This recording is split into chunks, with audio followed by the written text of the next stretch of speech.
টেকনোলজিতে নতুন কিছু আসলে আর অন্য কোনো ব্র্যান্ড যদি সেটাকে অ্যাডপ্ট করে ফেলে তাহলে শাওমির সেটা কখনোই সহ্য হয় না। এই যে দেখুন মোটোরোলা তাদের এজ X30 আলট্রা ফোনটাতে সর্বপ্রথমবার 200 মেগাপিক্সেলের ক্যামেরা সেন্সরকে ইউজ করবে, যেটা কিনা স্যামসাং তৈরি করেছে।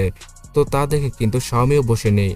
তারা তাদের K50s Pro নামে নতুন একটা স্মার্টফোনকে আনবে, যেখানে কিনা এই 200 মেগাপিক্সেলের ক্যামেরা সেটআপটা থাকবে। এছাড়া এই ফোনটার পুরো স্পেসিফিকেশন বর্তমানে ইন্টারনেটে পাবলিশ করা হয়ে গিয়েছে।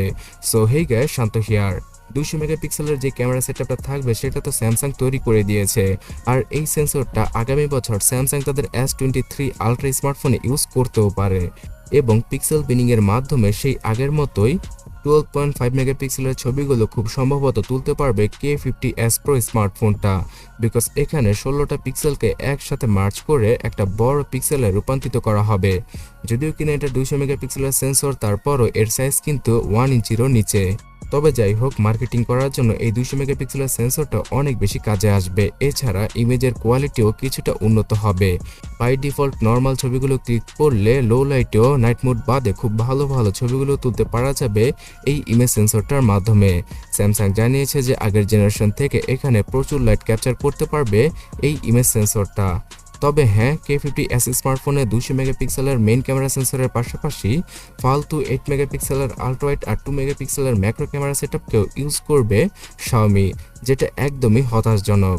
এখানে কম করে হলেও 5 মেগাপিক্সেলের ম্যাক্রো ক্যামেরাকে ইউজ করতে পারত শাওমি।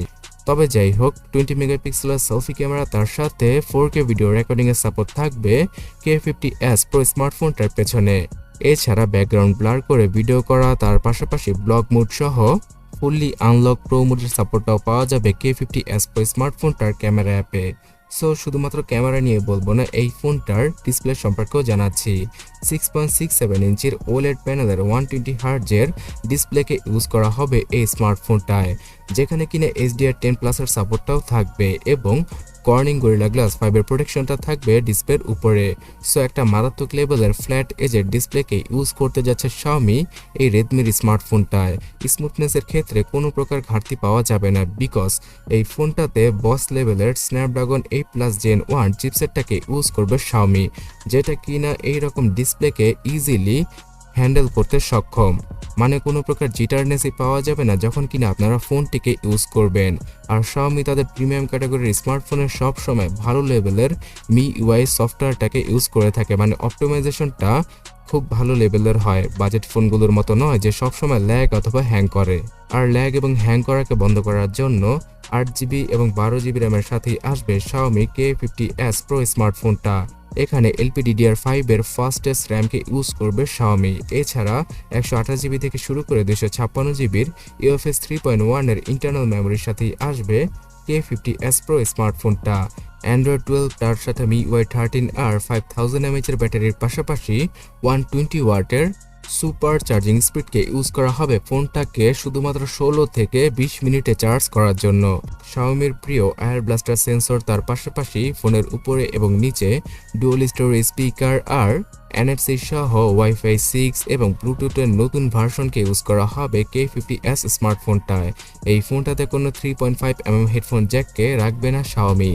এছাড়া এখানে ইন ডিসপ্লে ফিঙ্গারপ্রিন্ট স্ক্যানারটা থাকবে, যেটা কিনা হার্ট রেট মনিটরের কাজটা করে দেবে। গেমিংয়ের জন্য এই ফোনটা যেমন মারাত্মক লেভেলের হবে, ঠিক তেমনই ক্যামেরা সেটআপের দিক দিয়ে মোটামুটি ভালো লেভেলেরই কিছু আশা করা যাচ্ছে K50s Pro স্মার্টফোন থেকে।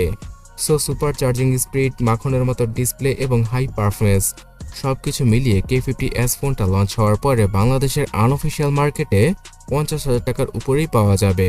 তবে হ্যাঁ, এবছরের একদম শেষ দিকেই এই ফোনটা 40,000 টাকার নিচে চলে আসবে। তখন আপনারা ইজিলি এইরকম একটা স্মার্টফোনকে পারচেস করতে পারবেন। তবে আপনারা যদি এর থেকেও কমে 20 থেকে 25,000 টাকার সেরা ফোনগুলো সম্পর্কে জানতে চান, তাহলে ডান পাশের ভিডিওটাতে ক্লিক করুন অথবা কমেন্ট সেকশনটা চেক করুন।